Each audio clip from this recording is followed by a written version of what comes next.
And welcome back to another episode of In The Maument. I'm your host, Jared Mao. And today we are going to get back into some of the shorter content. I really like what we've been doing these last couple of videos. Keeping the videos between 5 and 15 minutes I feel like is a lot more digestible than sitting through a 20, 30, 40-minute episode. Just because, I don't have a podcast. I haven't set up like an Instagram or TikTok quite yet to do more of the short form content, but we'll get to that point, and I think that'll make a pretty big difference on the kind of content that I'm posting. But as far as today goes, our message today is based on the phrase, you are able to talk the talk, but can you walk the walk? Essentially, can you back up what it is that you're talking about? I'm going to focus more through the lens of as a healthcare provider. So I own my own chiropractic office in Western Wisconsin, and one of the things that is really important to me is making sure that people get results. Now, it's not me doing 100% of the work. It is really a 50-50 relationship between me and the patients in my community. And it all boils down to do they have good positive habits to help supplement their health and wellness that take stress away from their body and therefore open their body's ability to heal at an efficient clip? Are they able to see good results in the chiropractic setting? The less stress you have on your body, the more likely your body can respond appropriately and then create long-lasting results. The inverse of that, though, is also true, because I have a lot of people that I've taken care of in the past that don't have good habits set up for themselves, and that increases the amount of stress that they have going through their body, through their brain. The big things, the heavy hitters that I always talk about with my patients are water intake. So in a previous video, I talked about the water guideline. Water, you should be getting at least 1 ounce per half pound of body weight. So me being a 200-pound male, I try and get at least 100 ounces of water every single day, but I bump that up to 128 ounces and or 1 gallon, just because I have a 64-ounce stainless steel water bottle that I carry around with me everywhere I go, and all I have to do is fill that thing up 2 times, and I meet my water goal for the day, and then I just drink to thirst after that. So water is one that I'm constantly on people's backs about. I want to make sure, no pun intended there being a chiropractor, I want to make sure that they're adequately hydrated, because tissue has a different response if it's hydrated compared to if it's dehydrated. Another thing that I want to make sure people are doing is getting activity throughout their day. So at least 60 minutes of activity every single day of the week. That way we can make sure that blood is pumping through their body. They're able to stress their cardiovascular fitness and allow their bodies to get some motion. Motion is life in the chiropractic setting. If you don't have motion, your body is just going to sit and rot, and it's not conducive to good results in the office is what I'm trying to get at. So activity is a non-negotiable. And then sleep. Sleep is a big one that not a lot of people focus on and a lot of people suffer from, but sleep is crucial for the body's ability to recover.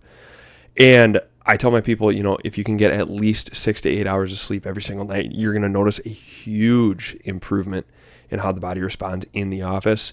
Some other things that I have focused on with people is like nutrition. I'm not a licensed nutritionist or a licensed dietitian, so I can't create plans. I can't talk about like proper supplementation or sell supplements in the office and stuff like that. But I have a really good baseline understanding for what constitutes healthy, clean eating. And Michael Smoke, so the Higher Up Wellness podcast is one that I've started listening to more and more.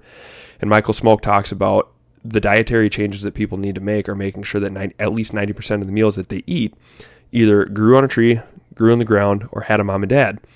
And that's simple. That's all there is to it. Are you having a clean diet? 10% of the time you can eat shit. I believe in an 80-20 lifestyle where 80% of the time I'm going to take care of my body. 20% of the time I'm going to be a human being. I'm going to enjoy some ice cream. I'm going to have a beer out on the golf course with my friends. I'm going to do things that aren't necessarily healthy for me, but guess what? If I'm trying so hard to be perfect 100% of the time, that's going to create just as much stress. Now, obviously, we can get into the nuance of, well, if you're eating clean 100% of the time instead of 80% of the time, wouldn't that mean that you're healthier if you're being perfect with your diet? We're not going to get into that. I believe that you should have balance in your life because that creates sustainable goals. Outside of the nutrition stuff, I am really, really big into resistance training, especially for my female patients, because resistance training helps build muscle mass. Muscle mass helps move a lot of stuff, and it helps the body stay stable. It helps the body progress through injury, helps improve metabolism. It helps improve confidence. Bodies that are strong just respond so much better than bodies that are not. Because if you have strong muscles, usually you can create stable joints through strong, stable musculature. And then stable joints respond better to chiropractic care than unstable joints. That's just how it goes. But that's one of the things that I talk about with a lot of people that have questions about resistance training. I'm not a personal trainer. I'm not going to hold your hand to push you through workouts. I'll tell you what my workouts are, and you can base your stuff off of me. That's totally fine. But those are the things that I talk about with my patients, and it's really important for me to make sure that all of the people that I take care of see me do the things that I'm telling them to do, right? If I'm telling people to get adequate sleep or stay hydrated or go and get exercise, and I'm not doing any of those things, do you think that they're going to take me seriously? Do you think that that's a good look for somebody in the healthcare profession to give health and wellness advice if they're not going to back it up and do what's necessary to show the people they're caring for that they actually give a shit about their own health? Oh God, it drives me crazy when I see other healthcare providers that are giving people advice on exercise and nutrition that just don't care enough to take care of their body. And that's not me coming after people that are actively working on losing weight, bettering their health and wellness. It's the people that don't give a shit enough to prioritize their own health and well-being, yet they're telling people that they are under their direct care that they need to do XYZ if they're not doing XYZ. It drives me crazy.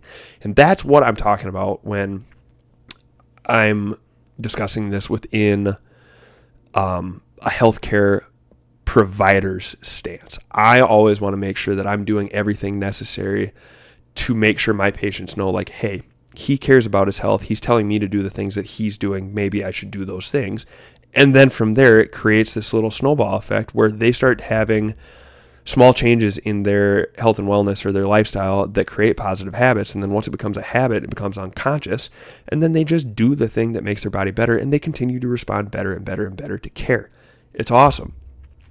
And it doesn't just stop within a healthcare setting. You know, there is walking the talk. I mean, you can apply that to just about anything in your life, but I'm going to focus more through the healthcare realm as a provider today. That is so important for me that the people that I surround myself with are also taking care of their health and wellness, making sure that they have good things set up in their personal lives so they can help guide their community to a healthier version of themselves. And that's beautiful, right? You got to care enough about yourself to have good habits set in place so that you can care enough about other people. That's just how that goes.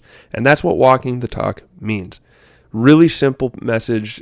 It's going to be a really short video. I'm going to try and get a cleaner closeout to the videos than I normally do because I feel like I just sit and rant on a tangent 24/7. But that's our video for today.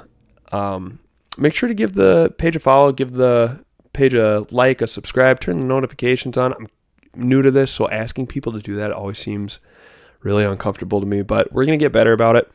But tune in for the next video. I'm going to try and post again here in the next few days, and I'll see you in the next one. Thanks for listening, guys.